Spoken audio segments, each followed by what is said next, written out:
nenek pemandi jenazah. Kita sebut saja nama beliau adalah Nini Minah. Dulu usianya masih muda kala kisah ini terjadi. Sebenarnya keluarga Nini Minah sudah turun-temurun menjadi pemandi jenazah, dan akan terus begitu sampai keturunan selanjutnya. Namun dari satu generasi, hanya akan ada satu penerus yang terpilih dan biasanya ditandai dengan anggota tubuh orang itu menjadi sakit-sakitan, atau bahkan sampai kram tidak bisa merasakan apapun. Dan rasa sakit itu hanya akan hilang apabila sudah bersentuhan dengan mayat. Namun akan kambuh kembali ketika si penerus menolak menjadi pemandi jenazah. Dan dari 7 orang bersaudara, hanya Nini Minah lah yang terpilih menjadi penerus. Padahal Nini Minah adalah seorang yang sangat penakut. Jangankan menyentuh jenazah, memakai sendal milik orang yang sudah meninggal saja beliau tidak berani. Tapi apa boleh buat, takdir berkata lain. Dan tanda-tanda itu sudah Nini Minah rasakan sejak ibunya masih ada. Namun setelah ibunya meninggal, rasa sakit yang Nini Minah rasakan semakin menjadi-jadi. Nini Minah sampai 3 kali pingsan. Selain karena rasa sedih kehilangan ibunya, juga karena rasa sakit di sendi-sendinya yang terasa ngilu dan kram. Coba kamu sentuh tubuh ibumu itu, atau basuh wajahmu dengan air sisa mandi ibumu tadi. Kalau sakit yang kamu rasakan itu hilang, berarti kamulah yang terpilih untuk melanjutkan tugas ibumu. Kata ayahnya waktu itu, "Saya gak mau ya, saya gak mau jadi seperti ibu." Lalu apa kamu mau sakit seperti itu selamanya? Itu sakitnya tidak bisa sembuh kalau kamu tidak mau menyentuh mayat. Dari semua saudara, kamulah satu-satunya yang dipilih, dan kamu tidak bisa menolaknya, kata sang ayah sambil mengelus rambut Nini Minah. Bagi Nini Minah, jika hanya disuruh menyentuh ataupun mencium jenazah ibunya, ia tidak masalah. Namun jika harus menyentuh, mengurus serta memandikan jenazah orang lain, rasanya Nini Minah tidak berani. Namun anehnya, ketika ia menyentuh jenazah ibunya yang telah dikafankan, seketika rasa sakit yang sebelumnya terasa sakit di seluruh sendinya, seketika berkurang. Dan malamnya setelah jenazah sang ibu dimakamkan, rasa sakit yang Nini Minah rasakan pun hilang. Pada keesokan paginya, ia bangun dengan tubuh yang sangat segar. Rasa sakit, ngilu, pegal dan kram yang ia rasakan hilang tanpa tersisa sedikit pun. 3 bulan kemudian, tiba-tiba di suatu hari, Nini Minah mulai merasakan ngilu dan kram lagi pada sendi-sendinya. Rasa sakit itu kembali muncul setelah 3 bulan lamanya tidak pernah ia rasakan lagi. Yah, tulang-tulang Minah rasanya sakit lagi.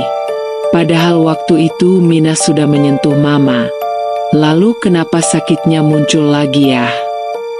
Dan sang ayah pun menjelaskan jika Nini Minah mulai merasakan nyeri tulang itu menandakan bahwa akan ada yang akan meninggal lagi.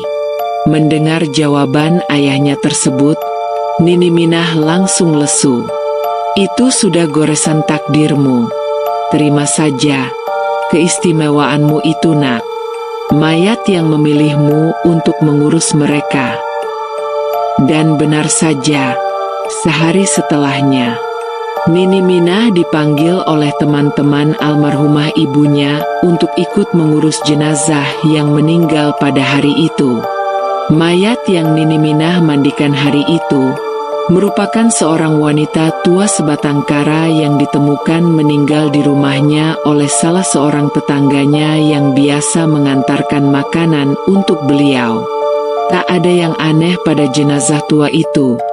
Semuanya terlihat normal, kecuali kulit dari jenazah tersebut seperti bercahaya. dan wajahnya pun terlihat segar.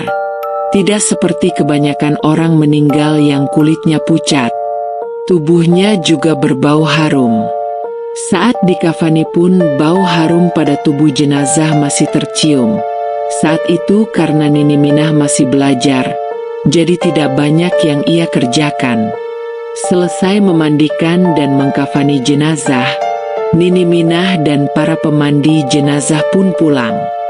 Sementara jenazah dibawa ke masjid untuk disholatkan. Malam harinya, saat Nini Minah sudah tertidur lelap, ia bermimpi didatangi almarhumah yang tadi siang ia mandikan. Dalam mimpinya itu, almarhumah mengenakan pakaian putih. Dia tersenyum pada Nini Minah, seakan mengucapkan terima kasih. Dan ketika terbangun dari mimpinya, entah kenapa Nini Minah tiba-tiba merasa bahagia saat mengingat mimpi tersebut. Dan semenjak hari itu, Nini Minah bertekad untuk tetap menerima dan melanjutkan tugas ibunya. Tugas yang sudah diembankan secara turun-temurun pada keluarganya. Mina, ayo cepat. Kita harus mengurus 2 jenazah hari ini, ujar seorang ibu yang merupakan teman dari almarhumah ibunya dulu. Ya, hari itu mereka harus mengurus 2 jenazah sekaligus. Anak kecil berusia 6 tahun dan adiknya yang berusia 4 tahun. Mereka meninggal karena hanyut saat sedang bermain di sungai, dan setelah 2 hari pencarian akhirnya sang anak ditemukan mengapung di pinggir sungai oleh seorang warga yang sedang memancing. Sang ibu pun pingsan karena syok berat melihat kondisi kedua anaknya yang sudah tidak bernyawa. Sang ibu pun menangis histeris di pelukan suaminya sambil berteriak memanggil kedua buah hatinya yang sudah tak bernyawa. Saat Nini Minah memandikan sang anak, Nini Minah merasa sedikit takut dan bingung, karena tubuh sang anak mulai membengkak dan kebiruan serta bau busuk yang sangat menyengat, karena sudah 2 hari terendam air. Ninik Minah mengatakan bahwa ada beberapa bagian kulitnya yang sudah terkelupas dan sedikit berlubang. Nini Minah sampai merasa pusing dan sedikit mual karena harus memandikan kedua jenazah secara bergantian.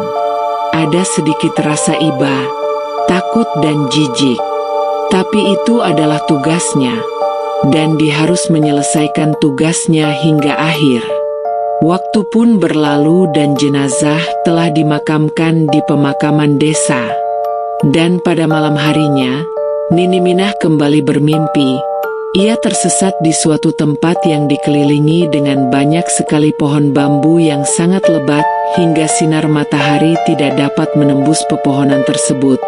Terdapat jalan setapak di tengah pepohonan. Nini Minah terus melewati jalan setapak yang berujung pada sebuah sungai.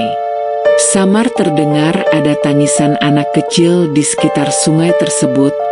Nini Minah pun mencari sumber suara tersebut.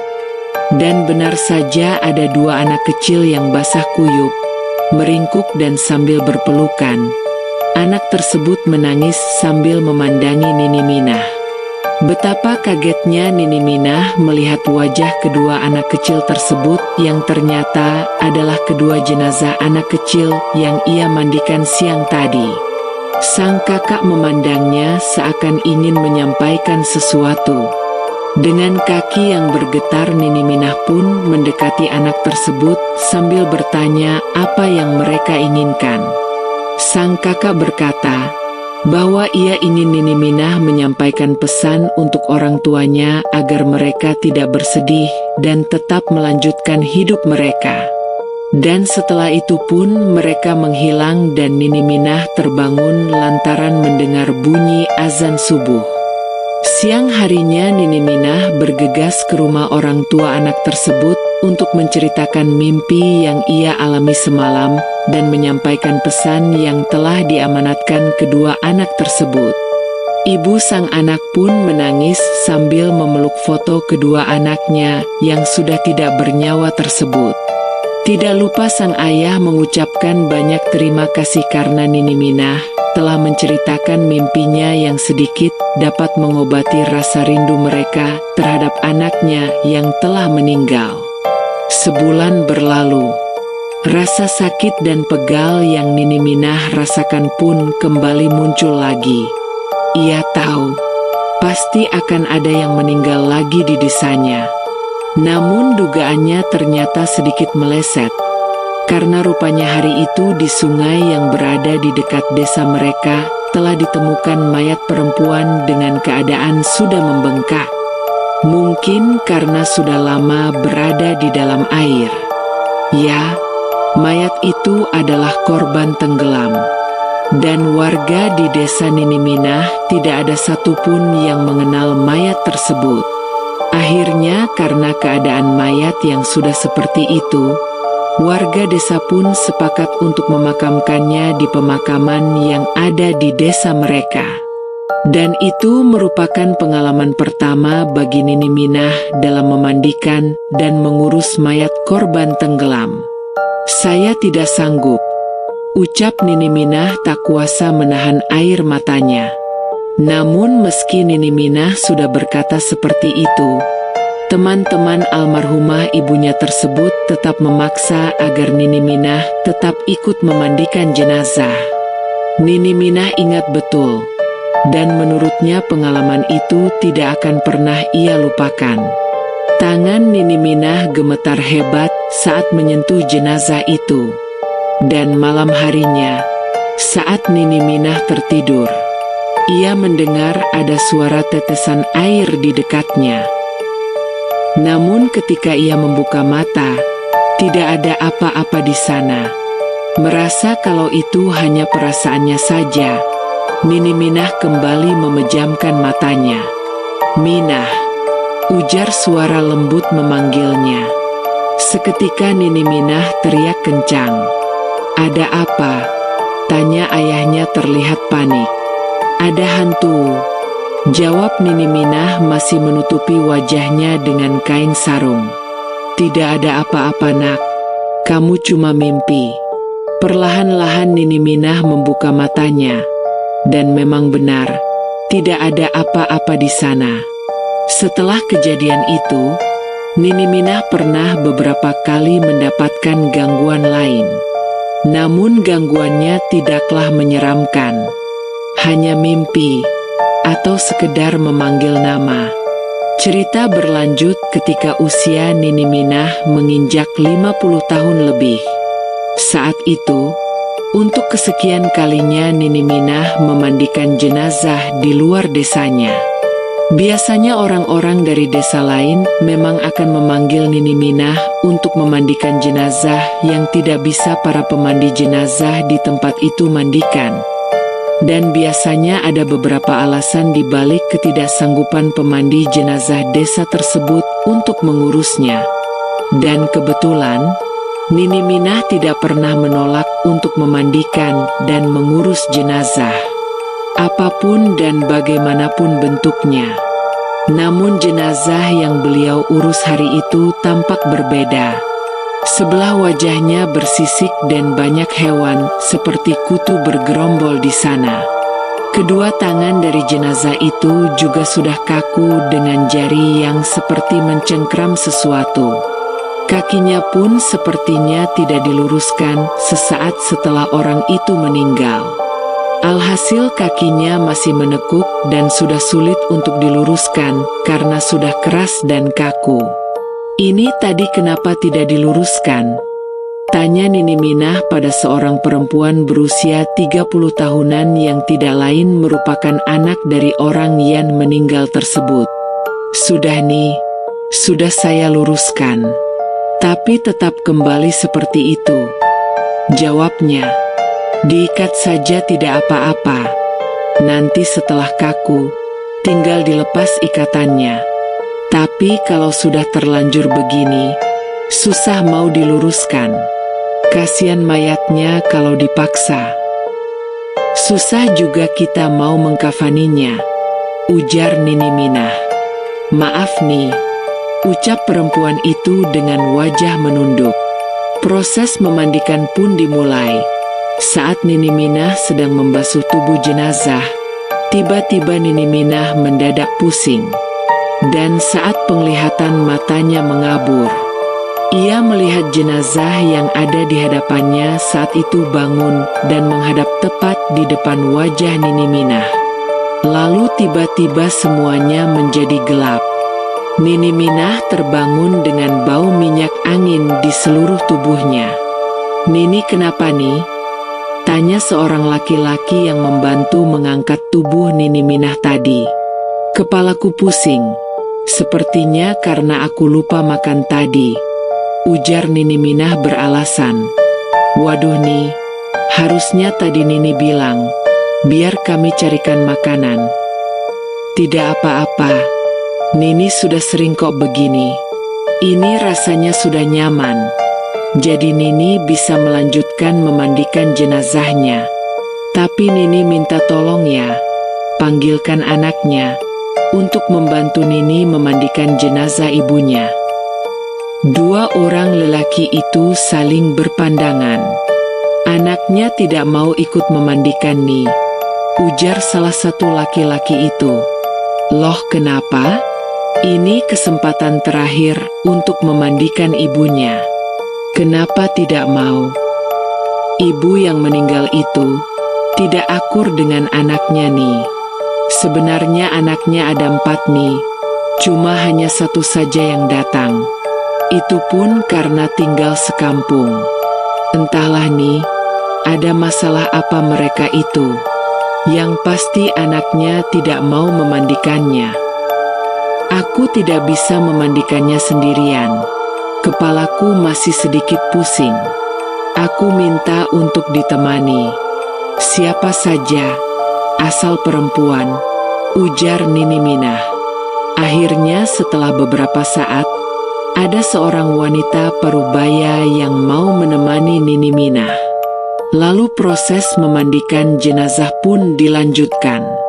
Kata Nini Minah, saat proses memandikan itu ada beberapa hal aneh yang terjadi. Mulut jenazah yang semula tertutup tiba-tiba terbuka dengan sendirinya.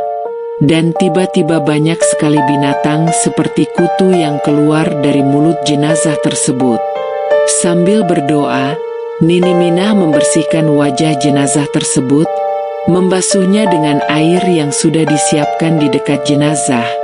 Tangan dan kaki jenazah yang sudah terlanjur kaku pun cukup menyulitkan Nini Minah untuk memandikan jenazah tersebut. Nini Minah berkata pada ibu-ibu yang membantunya saat memandikan jenazah agar tidak menceritakan kejadian ini pada siapapun termasuk pada keluarga jenazah, karena ini adalah privasi jenazah. Waktu pun berlalu dan jenazah tersebut telah dimakamkan di pemakaman desa.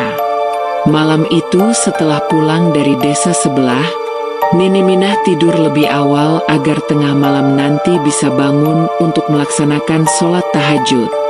Rumah Nini Minah ini, rumah kayu zaman dulu, yang mana tempat untuk wudhu dan mencuci piring berada di luar rumah.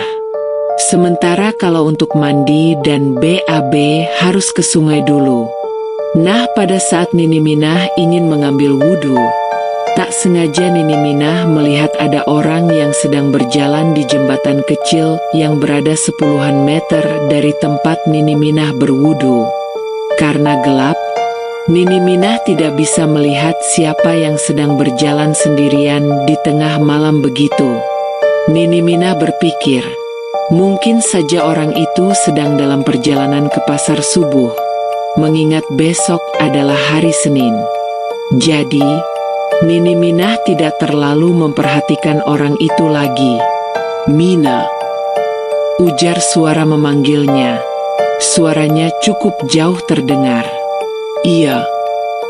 "Ada apa?" tanya Nini Minah seraya berbalik badan. Namun ketika ia berbalik badan itulah, wajahnya langsung berhadapan dengan sesosok putih yang tinggi. Tubuh Nini Minah seketika tak bisa digerakkan. Mulutnya pun seakan terkunci, jangankan untuk berteriak. Membuka mulutnya saja ia tak bisa. "Kenapa kamu tidak mencabut pasakku?" ujar sosok pocong itu. Wajahnya hitam hancur berlubang dimakan belatung. Kain kafannya pun sangat kotor. Tubuh Nini Minah ambruk. Ia terjatuh, dan ember berisi air untuk berwudu di belakangnya terbalik setelah tubuh Nini Minah jatuh menimpanya. Ketika anak dan cucunya hendak mengambil wudu untuk sholat subuh, mereka mendapati Nini Minah sudah tergeletak tak sadarkan diri di sana. Sejak kejadian malam itu, Nini Minah jatuh sakit sampai 2 bulan lamanya.